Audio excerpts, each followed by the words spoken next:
జీవితమంటే కల కాదు, అది కవులు రచించే కథ కాదు.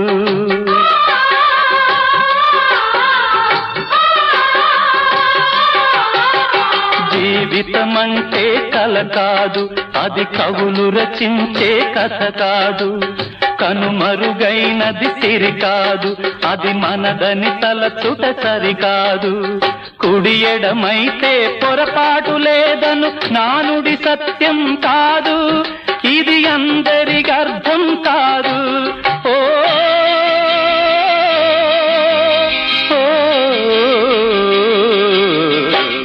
వేగు చుక్క మొలిచింది, వేకువ పొడ చూపింది, తూర్పు తెల్లవారక ముందే కాలం మాటేసింది, నా కళ్ళను కాటేసింది, కాలం మాటేసింది.